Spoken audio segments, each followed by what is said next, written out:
Hi. Well, it's been ages since we've had a chat, at least a year.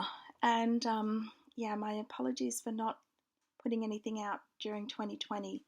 I think looking back, I really wish I had made the effort, but it seemed so overwhelming at the time. But I think probably a lot of us experienced, um, some loneliness and isolation and all that sort of stuff during the really hard year. So, um, yeah, I guess it's kind of hit me now that being connected with the community is just so important. So, putting this out now, and hopefully we'll be able to get myself together enough to do some videos, even short ones, on a at least a semi-regular basis, which has always been the plan. So a couple of updates. I'm now officially enrolled in a PhD, which is awesome. It's taken a while to get that transferred from the master's, so really super excited. And but I've gone down to part-time as of this year, so I've got just under 3 years before I'm due to submit based on part-time.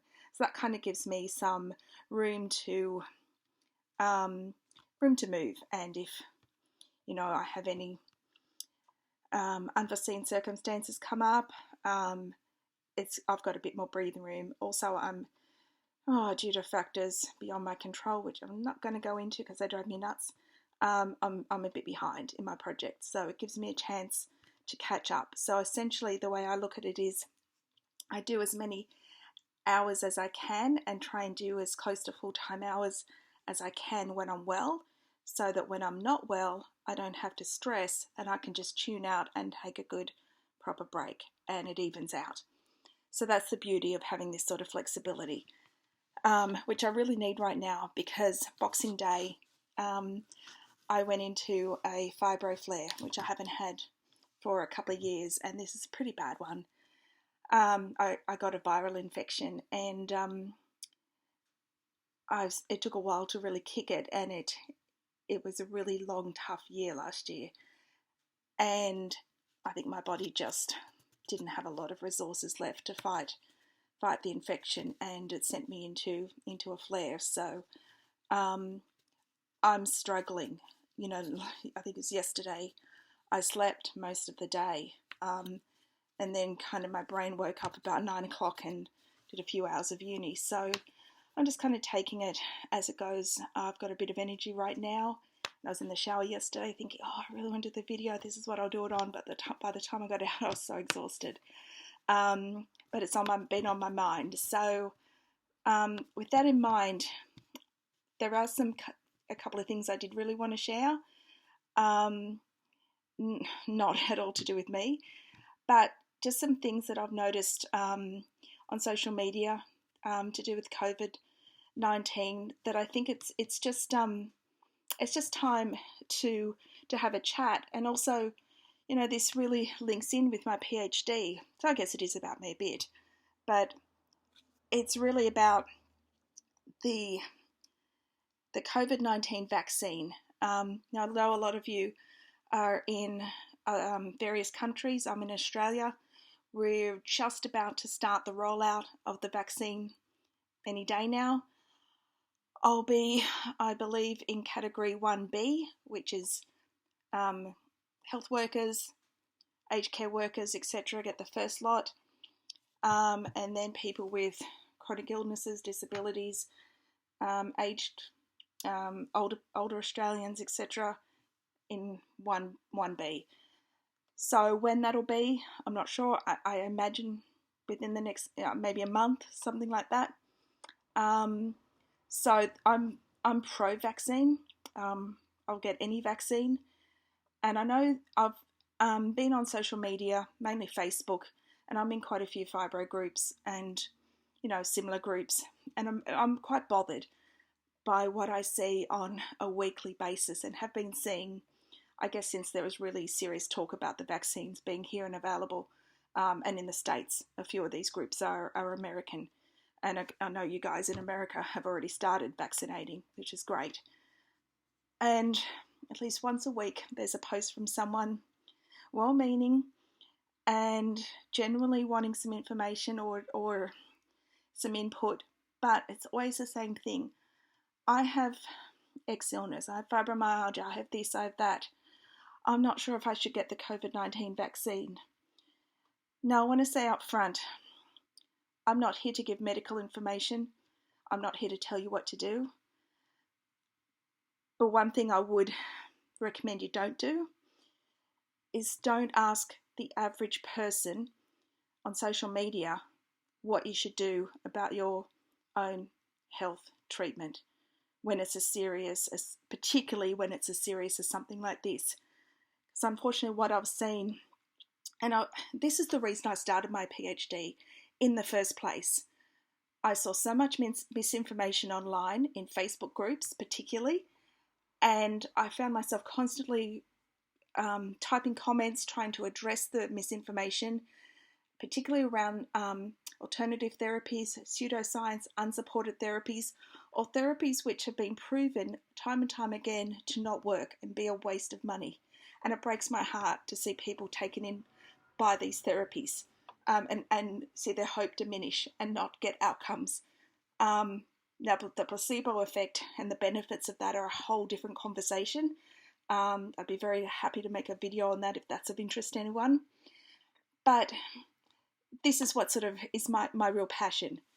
And my thesis is on the use of plain language summaries, or lay summaries of research articles, which is the short summary in lay language, non-jargon, a non-technical language that sits in a journal article, just usually under the abstract. And they're aimed at the average non-expert lay audience, and they summarise the key elements of the research paper. Not all journals have these, but that's the focus of my thesis, using these summaries, plain language summaries, as a good way of communicating health research to the public and involving the public in the research process themselves. So I guess that just speaks to, where do we get our information from? And I know I may seem like I'm rambling. I don't make notes for these. Like I jotted down 3 words of things I wanted to cover. But for me, I'm just so passionate about this area, and I worry that people put too much faith into people in, say, Facebook groups or social media, when it's not somebody you know. They don't have your best interest at heart. We all have our own biases. Many people out there are and I questioned the vaccine at first, and then I went to the CDC, I went to the Australian government websites, I went to the authorities, I did proper research, not research, I did research and looked at it and had a look at what, because there were a lot of talk about, DNA, was it a live vaccine, all these sorts of things. So I wanted to understand what it was I would be putting in my body, because it is a big deal when we have a chronic illness. And I was entirely comfortable that it would be completely in my best interest to get it, and I will be getting it. My only consideration at the moment, I'm tossing up, should I wait till my flare is over? But then I think, well, getting COVID during the flare is probably worse. So I think I'll jump at the chance to get it, even if it kind of worsens my flare a little bit. I don't think it's a risk I should be taking. So anyway, that being said, I really urge people to think about where you're getting your advice from. And the way I sort of see it is, why, like bouncing ideas of people in this group. I do it, and that's definitely valid, and it's a great community, social media. But do we really want to make important treatment decisions based on the advice of the average person? Because you know what? The average person is average, and what they know most of the time is pretty average, right? So why does that make sense to elevate their word or their advice to be above those of medical research authorities. Now, I saw a term today on a YouTube video, people going, oh, you're just, they made a comment of someone saying, oh, but you're just worshipping at the altar of Dr. Fauci. And I thought that was so weird. It's like, okay, I don't think people are worshipping at the altar of Dr. Fauci, but should we listen to him?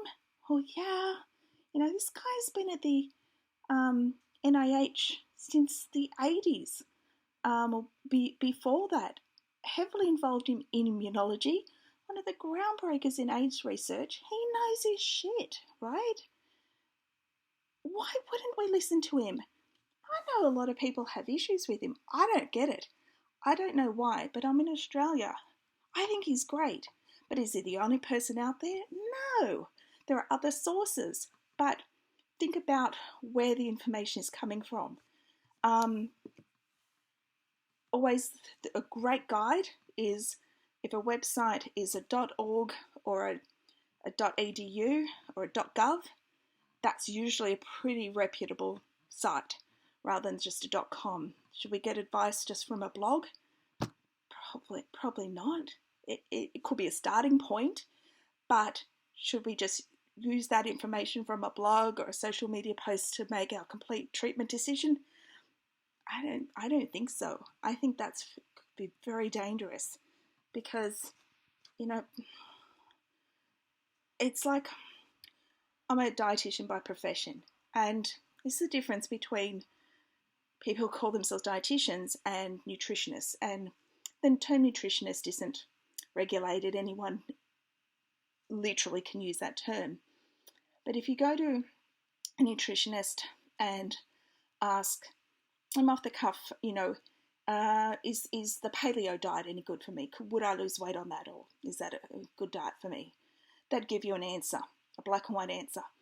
You ask a dietitian and they go, well, it depends. I need to know more before I can make any sort of recommendation, because everyone's different and there's a lot of factors you need to consider. And that's the difference between getting expert advice and getting advice from someone who knows just enough to be dangerous, I think. And I'm not trying to toot my own horn, because I don't practice anymore. That was just an example I thought of. But it's all about the source. Really get your information from a good source, please. And I'm not saying I'm a good source, but I know what is. And I'm not telling you what to do. I'm telling you what I'm going to do and why. Because I look at it that me getting COVID-19, and I have a friend in America who has a similar illness to myself. She has COVID-19. She's my age. And I'm really worried about her. And I think she'll be okay.